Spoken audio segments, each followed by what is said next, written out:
Hi there. Hello, we're late. No, you're just right on time. We saved a seat for you.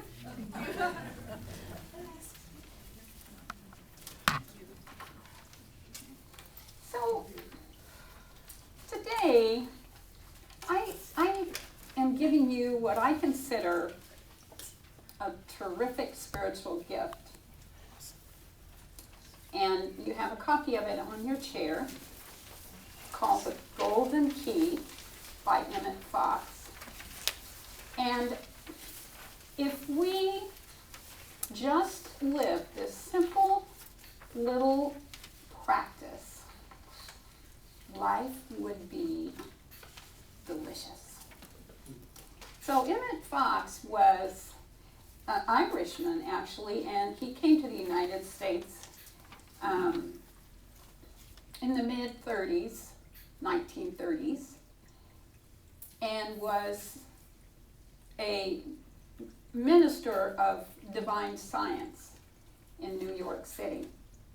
And he had a congregation of about 5,000 people who came together every Wednesday evening to listen to Emmett Fox speak. And he spoke very simply. And what he wanted us to know, I'm going to just briefly give you a synopsis of his belief system. He and our founder, Ernest Holmes, were contemporaries, and there was a commonality in their teaching because they came from the same spiritual roots, being taught by Emma Curtis Hopkins. So Emmett Fox said this power is the real source of all things that exist. It needs only to flow in your being and transform itself into health, into true prosperity, into inspiration, or anything else you may be needing. The power is there. It is present everywhere. It belongs to no one in particular because it belongs to all. It is waiting at all times for men and women to call it into use, not merely in crisis, but in every problem, however small, every day of your life. The fact that most people do not suspect the existence of this power does not change the fact that it is there. Remember that hardly anyone except a few philosophers suspected the existence of electricity or the power of steam until a few generations ago. Then these things were brought into the service of man and have transformed the world. The laws of nature were just the same then as they are now. Only people did not know that such a force existed, and so they had to go without. I believe many of the limitations and difficulties that people take for granted will be things of the past, simply from using the power that we now know is available to each one of us. So I'm going to just read this golden key, and then we'll unpack it a little bit. It's on the back. Oh, you didn't get a second page? No, I didn't get a first page. Oh, okay. Okay. I sure did. Okay, so you can read along with me if you like. So if I stumble, you can catch up. Scientific prayer will enable you to get yourself or anyone else out of any difficulty. It is the golden key to harmony and happiness. To those who have no acquaintance with the mightiest power in existence, this may appear to be a rash claim, but it needs only a fair trial to prove that, without a shadow of a doubt, it is a just one. You need take no one's word for it, and you should not. Simply try it for yourself. God is omnipotent, and we are God's image and likeness and have dominion over all things. This is the inspired teaching, and it is intended to be taken literally at its face value. The ability to draw on this power is not the special prerogative of the mystic or the saint, and it is so often supposed, or even of the highly trained practitioner. Everyone has this ability. Whoever you are, wherever you may be, the golden key to harmony is in your hand now. This is because in scientific prayer, it is God who works and not you. And so your particular limitations or weaknesses are of no account in the process. You are only the channel through which the divine action takes place, and your treatment will be just the getting of yourself out of the way. Beginners often get startling results the first time. For all that is essential is to have an open mind and sufficient faith to try the experiment. Apart from that, you may hold any vision, any views or religion or none. As for the actual method of working, like all fundamental things, it is simplicity itself. All you have to do is this. Stop thinking about the difficulty, whatever it is, and think of God instead. This is the complete rule, and if only you will do this, the trouble, whatever it is, will disappear. It makes no difference what kind of trouble it is. It may be a big thing or a little thing. It may concern health, finance, a lawsuit, a quarrel, an accident, or anything else conceivable. But whatever it is, stop thinking about it and think of God instead. That is all you have to do. It could not be simpler, could it? God could scarcely have made it simpler, and yet it never fails to work when given a fair trial. Do not try to form a picture of God, which is impossible. Work by rehearsing anything or everything that you know about God. God is wisdom, truth, inconceivable love. God is present everywhere, has infinite power, knows everything, and so on. It matters not how well you may think you understand these things. Go over them repeatedly. But you must stop thinking of the trouble, whatever it is. The rule is to think about God. If you're thinking about your difficulty, you're not thinking about God. To be continually glancing over your shoulder in order to see how matters are progressing is fatal, because it is in thinking of the trouble, and you must think of God and nothing else. Your object is to drive the thought of difficulty out of your consciousness, for a few moments at least, sustaining for it the thought of God. This is the crux of the whole thing. If you can become so absorbed in this consideration of spirit world that you forget for a while about the difficulty, you will find that you are safely and comfortably out of your difficulty. That is your demonstration made. In order to golden key a troublesome person or a difficult situation, think, now I'm going to golden key John or Mary or that threatened danger. Then proceed to drive all thought of God or Mary or the danger out of your mind, replacing it with the thought of God. By working this way about a person, you are not seeking to influence his conduct in any way, except that you prevent him from injuring or annoying you, and you do him nothing but good. Thereafter, he is certain to be in some degree a better, wiser, and more spiritual person, just because you have golden keyed him. A pending lawsuit or other difficulty would probably fade out harmlessly without coming to a crisis. Justice is being done to all parties concerned. If you find that you can do this very quickly, you may repeat the operation several times a day with intervals in between. Be sure, however, each time that you have done it, that you drop all thought of the matter until the next time. This is important. We have said that the golden key is simple, and so it is. But of course, it is not always easy to turn. If you are very frightened or worried, at first it may be difficult to get your thoughts away from material things. But by constantly repeating a statement of absolute truth, such as, there is no power but God, I am the child of God, filled and surrounded by the perfect peace of God, God is love, God is guiding me now, or perhaps, best and simplest of all, God is with me. However mechanical or trite it may seem, you will soon find that the treatment has begun to take and that your mind is clearing. Do not struggle violently, be quiet, but insistent. Each time you find your attention wandering, switch it back to God.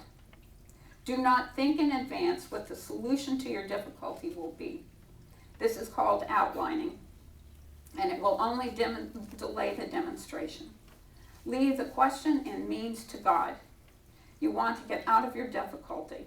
That is sufficient. You do your half, and God will never fail to do God's. And then quoting Acts 2, verse 21, whoever calls in the name of the Lord shall be saved. So that's my gift to you. That truly is the essence of our teaching and our practice.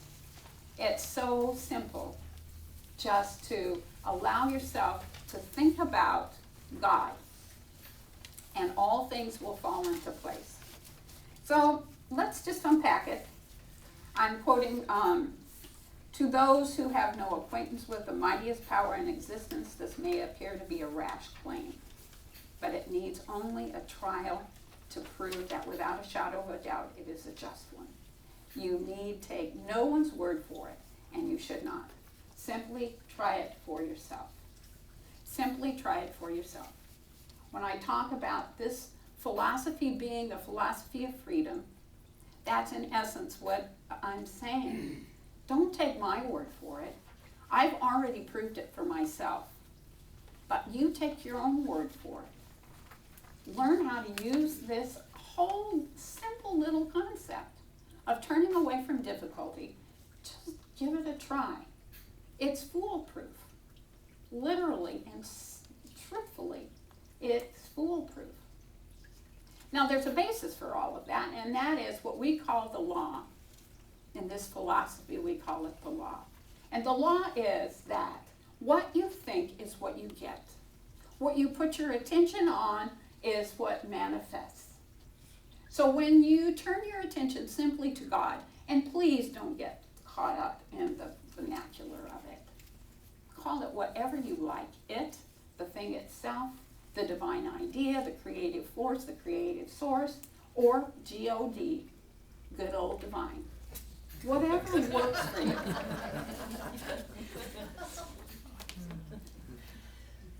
Prove it for yourself. So I'm going to ask you to try this for a week. And then perhaps next week you'll come back and give me a report on how it works for you and how it came out for you. So it's intended to be taken literally. It's not a metaphor for anything. It's the truth. Turn your attention to God, and your life will become amazingly full and rich, effortlessly. Now, when he says that it's simple, that's the truth. It's not easy, though, is it? We have such a bad habit of wanting to nurse and nourish and pet, love our difficulties and our troubles and our sadnesses and I call it the heinous teddy bears. You know, when you get in bed at night and you reminisce over the whole day, those thoughts are the ones that come to you, and they just sort of claw and cling to you. They're heinous. And they don't serve you, but somehow or other we find such comfort going over them again and again and again and again, petting at them and blessing them and changing our conversation with people. 30 years passed, right? I just heard someplace advertising a movie called Living Inside Out, which is supposed to be just really spectacular. But the truth of it is that we believe that our memories are our memories, and yet we can change them. And when we change our memories, we change our past. And we change our memories, we change our present. And it's all very possible. So if you're going to go back 30 years, at least go back and put a positive spin on whatever it is that you're gnawing on, because that's going to be much more beneficial. So it's to be taken literally at face value. So getting yourself out of the way, you're not seeking to influence anyone but yourself. And when we talk about affirmative prayer in this philosophy, we have the 5 steps of affirmative prayer. And the last 2 is thanksgiving, and the final one is turning it over to God and getting out of the way.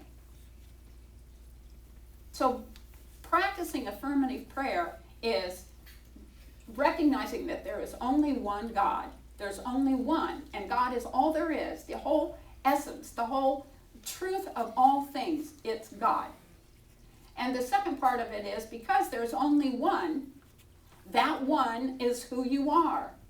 You are God made manifest. You're not all of God, but all you are is God. That's the second step, recognizing that.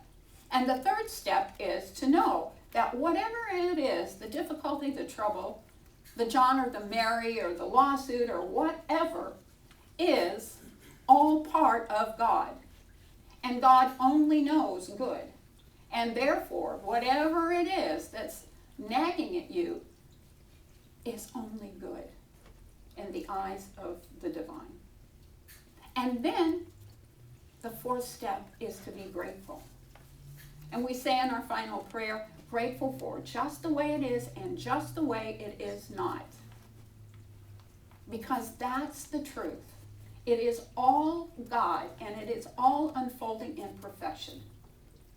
And Emmett Fox says, don't try to tell God how to do it. Don't outline it. Just be grateful. Be in gratitude. That's the fourth step. And then the fifth step is to step out of the way. Don't try to tell God how to do it. Just get out of the way and allow it to be. And it will turn out perfectly. That's the affirmative prayer. Now, sometimes it turns around just like that. Sometimes it takes longer for things to fall into place. I have a friend that was a practitioner in Albuquerque, and she had really remade herself. It was an amazing thing to watch her total transformation through these principles. And the final part of her transformation was to develop a relationship or have a relationship. And she tells the story of, her name is Paula. Paula put her prayer request in the prayer box. And by the time she reached the parking lot, her new relationship had showed up. He tapped her on the shoulder and said, "Hey there." She reached the parking lot almost. So it can turn around that quickly. Now, she had done the groundwork for all of that by transforming herself. She got a new hairdo, she got new teeth, she got lost weight, she learned these principles, and that took a little while. But by the time she dropped her prayer request in the box, it was a done deal. It can take a little bit of time, or it can take a lot of time, whichever works for you, whichever works for the universe, and whichever puts it all together. Do you remember in the, I think it was, What the Bleep Do I Know? Do you remember the guy that was in the living room and he thought about an elephant, and the elephant immediately showed up? You know, things shouldn't go that quickly. You at least need a place to put the elephant before you manifest it. You need a place to put the elephant's business before you manifest it, right? So the universe knows that. Just because you have a prayer request, because you know what you want, sometimes it takes a while for it to fall together in a in a proper divine order. But that doesn't mean that it's not happening. It doesn't mean that because you don't see it right away, like Paula did, that it's not in transition and it's not occurring. So, let's see, what else? Drive all of the thoughts of the difficulty out of your mind. Drive all of the thoughts of the difficulty out of your mind. That means that what you think is what you get. And if you keep thinking about the difficulty, it will become more and more predominant. It'll become more and more of a problem. So if you shift your attention to God, then that's what's going to show up for you. More demonstrations of the Godness that you are and that is the truth of all things. Turning your attention away from the problem, turning your attention into what is good and whole and rich and beautiful. But it's so difficult to do, isn't it? We have our pet difficulties that our mind goes to, our fail-safe problems. So each time you find your attention wandering, turn it back to God. Try not to think in advance what the solution to your difficulty will be. So he calls that outlining. That's what Emma Curtis Hopkins and several other of the New Thought ministers called it, outlining. Telling God how you want it to show up. No, that doesn't work. Nope. It's like that crazy story of the fellow that's in the flood and he's on top of his roof. You know that story? He's on top of his roof and he's praying for God to save him. And here comes a lifeboat. And he said, no, God's going to come and save me. And here comes another boat. No, God's going to save me. Well, he finally drowns because God had sent all of this opportunity for him to get off of the roof and not drown. But he had it in his head how it was going to look. Maybe like God was going to lift him up into the heavens and carry him away. So, trusting that it's going to work out, and it's going to work out perfectly, and you don't have to figure it out. All you have to do is turn your attention to God, trusting that divine creative force to put things together in a way that works for you, in a way that you never would have dreamed possible. I had this friend that she was tired of being in service in the church that called upon her career skills. She was a copywriter and she wrote a lot. So she was looking for something that was different for her to do. So she came and we did some prayer about it. And when we were doing prayer about it, I got this vision about bubbles. Just bubbles. And it was so weird. And so I mentioned it in my prayer because it kept coming up. About the service for her that would be lightened as a bubble. So she left my office and she called me 5 minutes later. She had gotten a call from someone who needed help cleaning their bathroom. And so she used Mr. Bubble to clean the bathroom. Now here's the thing about that, is that she was in service to this woman who was terminally ill. And the woman's family was coming and she didn't have the energy to clean the bathroom, and so she needed help cleaning the bathroom. But my friend was actually in service to be present for her in ways that can only happen because they're God directed. My friend who was cleaning the bathroom was also in service to this woman, helping her work through and heal some really deep old family problems. And it couldn't have happened unless she'd been in service with Mr. Bubble cleaning the bathroom. Now, could I have put that together? Absolutely not. Would I have thought that cleaning a bathroom would have been such a deep, profound service? No, I wouldn't have. It wouldn't have occurred to me. But the divine, in all of its wisdom, laced it all together, showed it to me in a funny sort of way, and then helped this dying woman heal. Couldn't have figured that one out. But trusting the divine, trusting God, turning your attention to God, golden keying it all, allowing Spirit to be at work in ways that we can never, ever imagine. People say to me, and I know it sounds unrealistic, but the truth of the matter is, this is reality. Prayer is the reality. Letting God do it is the reality. The rest of it is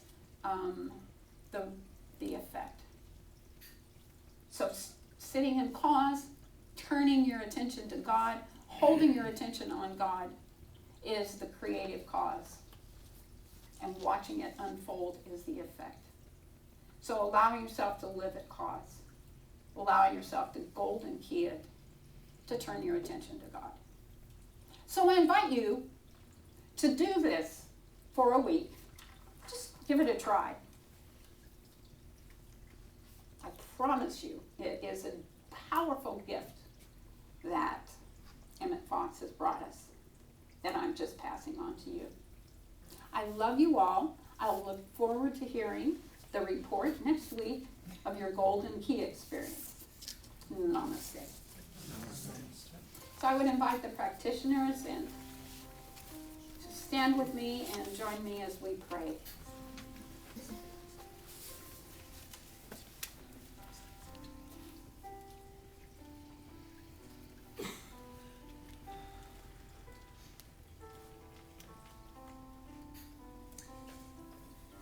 I allow myself to settle into that deep, rich knowing that God is all there is.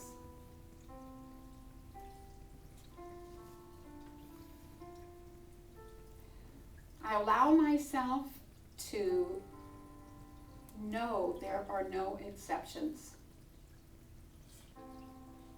God expressed as these gorgeous, glorious flowers behind me.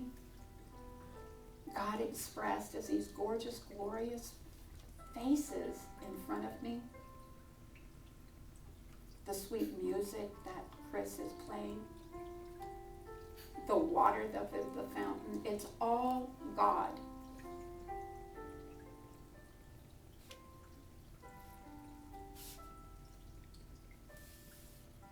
I allow myself to bask in that knowing. To be bathed in that truth.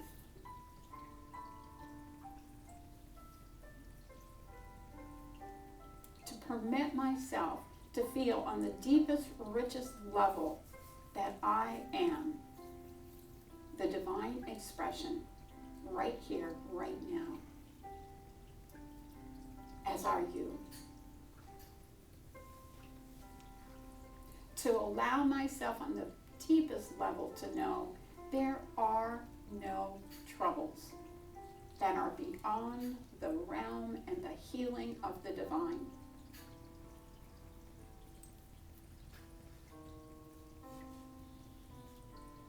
I allow myself to pull my attention to that I call God.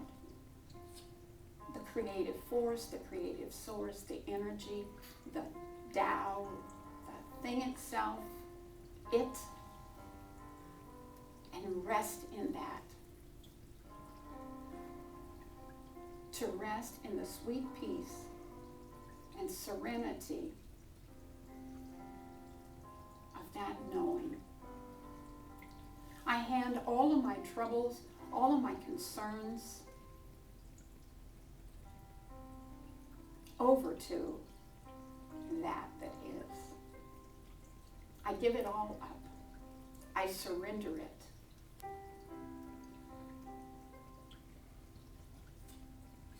I allow my shoulders to be relaxed and at peace, knowing that I don't have to carry a burden any longer.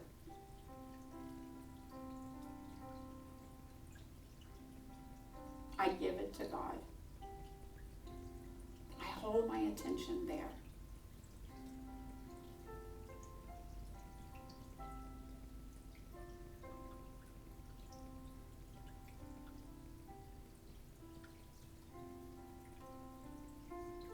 How sweet,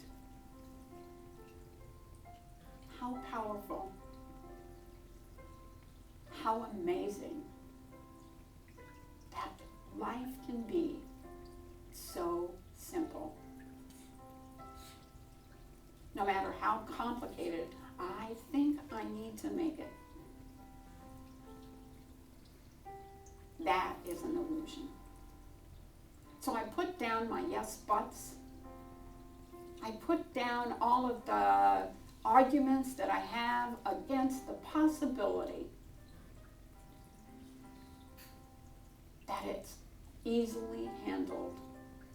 All I need to is turn my attention to the Divine One.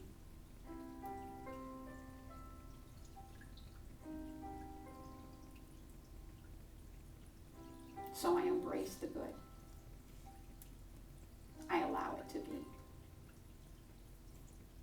I'm so grateful. And I invite you to be grateful with me by declaring with me that it is done. By saying, and Yes. so it is.